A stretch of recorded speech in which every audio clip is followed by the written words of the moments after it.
La Suisse, 700 ans plus tard.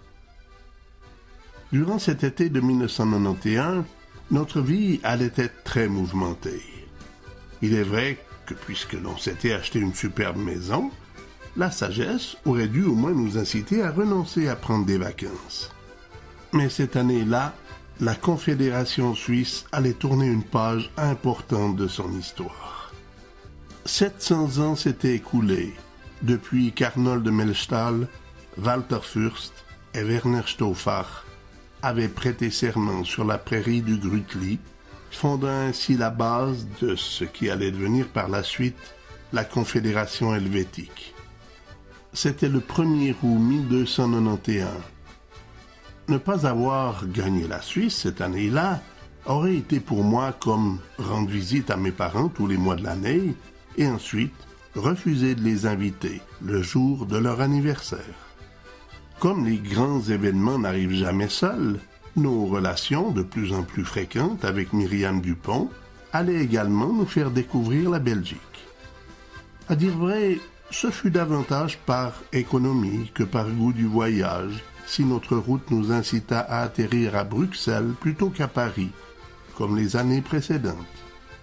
En effet, cette année-là, ce fut la compagnie Sabena qui offrait les prix les plus avantageux pour gagner l'Europe à partir de l'Amérique du Nord. Alors que je compose ces lignes, je suis en train de réaliser que je vieillis. Pour gagner la Suisse à partir de la capitale belge, nous avions loué une voiture de marque Renault. Je n'avais jamais été en Belgique et mes modestes connaissances géographiques me permettaient seulement de savoir que le pays d'Eddy Merckx se trouvait situé quelque part au nord-ouest de la France. Je me lançais donc dans l'inconnu et entraînais avec moi, en toute confiance, Francine et Sébastien. Aujourd'hui, le 22 mai 2003, avant d'atterrir dans un pays totalement étranger et de voir commencer mes vacances avec une voiture de location au cœur même d'une capitale, je crois que j'y repenserai à 2 fois. C'est vrai, je vieillis. Il était logique, puisque nous atterrissions à Bruxelles, de prévenir Myriam Dupont de notre venue. Pour cette occasion, la productrice des crèmes Météor allait faire honneur à notre visite. Et grâce à sa gentillesse et à son dévouement, nous allions passer 2 journées à la fois instructives et très agréables. À notre arrivée à l'aéroport, Myriam nous attendait. Tout comme Anna Dubois, Myriam Dupont faisait partie du mouvement évangélique de la Fraternité Blanche Universelle. Ce groupement religieux est très ouvert en ce qui concerne la nature et tout ce qui s'y rattache. En plus de se servir des plantes pour fabriquer ses crèmes naturelles, Myriam s'était fixé un code vestimentaire qui lui imposait de porter un habit de couleurs différentes, et cela chaque jour de la semaine. De ce fait, lorsqu'elle sut le jour et la date de notre arrivée, elle avait pu nous dire avec précision ce jour-là de quelle couleur serait le gilet qu'elle porterait, afin que nous la reconnaissions plus facilement. En quittant l'aéroport, nous nous dirigeâmes au cœur même de la ville de Bruxelles. Si la Belgique n'est que légèrement supérieure à la Suisse quant à sa superficie, en revanche, elle possède une histoire ainsi que des édifices tout de même impressionnants. Le roi Baudouin n'était pas extrêmement populaire en Europe, mais à la vue de son palais royal, notre palais fédéral de Berne semblait bien modeste. Ensuite, nous allons visiter l'Atomium. Cette structure unique au monde avait été conçue pour l'exposition universelle dans les années 60.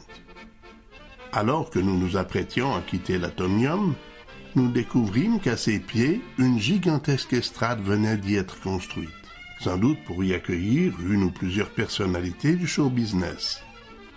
Et lorsque nous arrivâmes à la hauteur même de l'estrade, une voix unique au monde se fit entendre. Il s'agissait de nul autre que Luciano Pavarotti.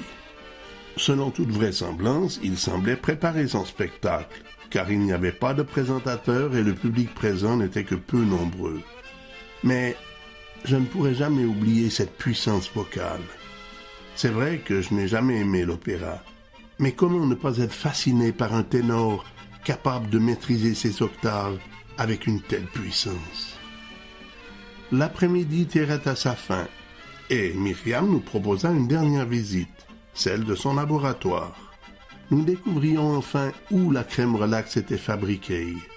Le nom « laboratoire » n'est peut-être pas très approprié, puisqu'il s'agissait en fait d'un appartement aménagé en locaux de travail. Nous eûmes l'occasion de rencontrer son personnel, ainsi que ses neveux, en qui elle fondait beaucoup d'espoir pour sa succession à la direction de son entreprise. Car après tant d'années de labeur, son vœu le plus cher était que son neveu continue à fournir tous ceux qui la demanderont, la crème relax, que ce soit en Europe ou à travers le monde entier, puisqu'elle était même connue jusqu'en Chine. Pour terminer la journée, Myriam nous accompagnait dans un hôtel qu'elle connaissait pour y avoir souvent emmené des visiteurs de passage. Inutile de dire que nous y passâmes une nuit merveilleuse, tant nous étions épuisés suite au voyage ainsi qu'aux visites dans Bruxelles. La Venise du Nord. Le lendemain matin, après avoir déjeuné, Myriam passait nous prendre à l'hôtel avec sa voiture. Non seulement elle était excellente dans le domaine de l'alchimie, mais je dois aussi reconnaître qu'en tant que guide touristique, elle était également très compétente. Car cette seconde journée en terre de Belgique allait nous faire découvrir des endroits merveilleux et très particuliers. Pour commencer, nous gagnâmes la place du marché, où les horticulteurs disposaient leurs plantes sur les pavés. En tant que professionnel, j'avoue avoir été très admiratif devant la qualité ainsi que la présentation du fruit de leur travail.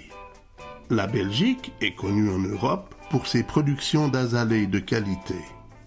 Mais ce jour-là, je constatais également que leurs compétences en production horticole étaient générales et s'attribuaient à toute autre plante. Comme nous étions en admiration devant la façade d'un vieil édifice de la place Royale, Myriam nous fit savoir que toutes les décorations de couleur or que l'on voyait étaient en réalité de l'or pur. À quelques minutes de là, dans une petite ruelle composée presque uniquement de boutiques pour touristes, nous allions découvrir celui que j'ai appelé dans mon commentaire de film vidéo le Belge le plus célèbre après Eddy Merckx, le Manneken Pis. Célèbre à travers le monde, ce petit garçonnet de 4 ou 5 ans est représenté sous forme d'une statue de pierre surplombant un bassin de fontaine. Et pour cause, le pénis salaire, il soulage ainsi sa vessie depuis déjà des siècles. Plusieurs légendes tentent d'expliquer pourquoi ce Belge en culotte courte est parvenu à obtenir une telle célébrité. Voici sans doute la plus connue. Dans cette même ruelle, il y a de cela bien longtemps, régnait un climat de grande agressivité. Un jour où la foule était extrêmement dense, quelques individus sans scrupules et d'une méchanceté indescriptible avaient décidé d'incendier la ville entière. Pour y parvenir, ils répandirent une traînée de poudre destinée à mettre le feu un peu partout. Et c'est là que le Manneken Pis, réalisant malgré son jeune âge que s'il ne faisait rien tout Bruxelles allait passer au feu, dans un geste héroïque, baissa ses culottes et pissa sur la poudre qui s'enflammait, neutralisant ainsi la cause qui devait détruire toute la ville. En reconnaissance à son acte de bravoure, la ville de Bruxelles l'a ainsi immortalisé sur un piédestal. Depuis des décennies maintenant, pour les touristes du monde entier, il soulage sa vessie dans un bassin de fontaine.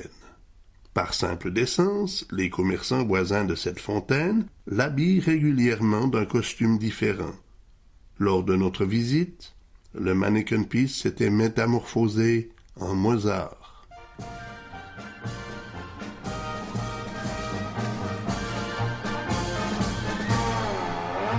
Il y avait dans le désert qui conduit tout là-bas un homme rude et fort qui marchait à grands pas.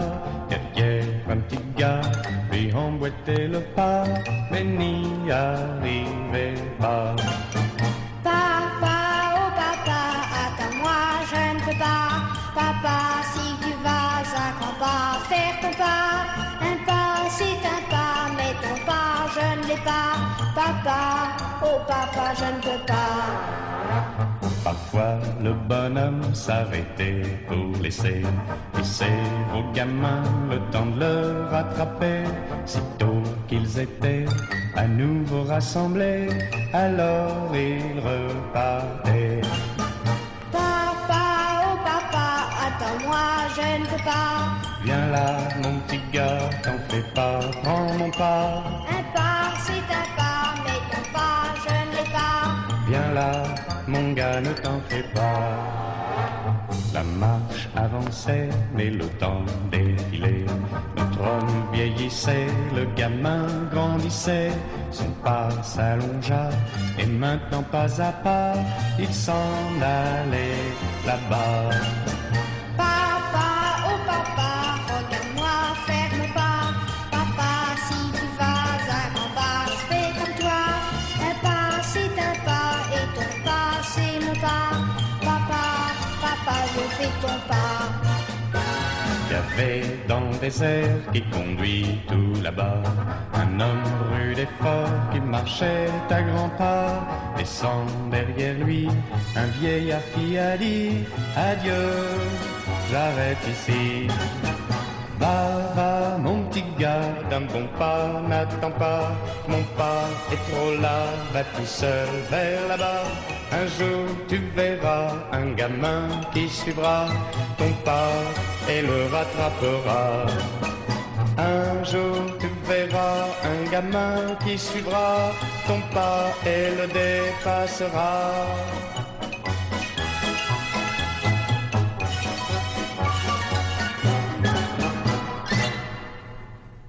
Durant l'après-midi de cette même journée, Myriam allait nous faire découvrir une cité de la Belgique tout à fait particulière, Bruges. Cette ville, que l'on appelle aussi la Venise du Nord, est située non loin de l'océan et semble posséder autant de routes que de canaux. Tout comme Venise, ces canaux donnent accès aux portes des maisons et aux hôtels. De plus, étant donné la compétence incontestable qu'ont les Belges pour les productions horticoles, cette cité touristique est vraiment magnifique. Comme nous arrivions aux alentours de midi, Myriam nous proposait d'aller dîner dans un restaurant réputé pour la spécialité de ce coin de pays, les moules frites. Lorsque nous entrâmes dans ce restaurant, il était effectivement inutile d'avoir à nous certifier que cet établissement était très populaire. Nous eûmes d'ailleurs beaucoup de difficultés à trouver un coin de table pour y manger. En écoutant les gens autour de nous, nous comprenions pourquoi Myriam nous avait proposé cet endroit. Les origines de la clientèle présente, je crois, devaient être mondiales. En tant que grand amateur de fruits de mer, il va de soi que Francine et moi accompagnâmes notre guide sans même nous faire prier afin de déguster les différents plats de moules proposés. Sébastien, par contre, n'était pas amateur de moules et préféra commander un autre plat, plus commun celui-là. Le repas terminé, nous parcourûmes les ruelles parallèles au canot. Et ce faisant, ma mémoire de cinéphile se souvenait que c'était au même endroit, dans cette même cité, que le film de karaté « Le Docteur Justice » avait été tourné. Une école de broderie faisait également partie des attraits touristiques à visiter dans cette ville de Bruges. Malheureusement, ce jour-là, l'école était fermée aux visiteurs. Nous reprîmes donc la route de Bruxelles pour y regagner notre hôtel. Notre escale dans la capitale belge s'achevait, car dès le lendemain matin, nous allions reprendre la route pour gagner la Suisse. En prenant congé de Myriam Dupont ce soir-là, nous lui prouvâmes toute notre reconnaissance pour le temps qu'elle avait eu la gentillesse de nous consacrer. Sans elle, notre passage en Belgique aurait été bien ordinaire et nous n'aurions sans doute conservé aucun souvenir marquant de ces 2 journées. Le contact que nous avions établi durant ces 2 jours avait incité Myriam à vouloir en faire encore davantage pour nous. Comme nous lui avions plu, elle nous mentionnait désirer venir nous retrouver l'automne qui devait suivre, voire le printemps suivant, pour promouvoir ses produits, tout en orientant par la suite la clientèle chez nous, à Gatineau. Nous appréciâmes sa proposition, car je dois reconnaître que dans le domaine de la vente, nous avions beaucoup à apprendre. Le lendemain matin, c'était le départ pour la Suisse. Il était environ 9 heures lorsque nous quittâmes notre hôtel au cœur de Bruxelles.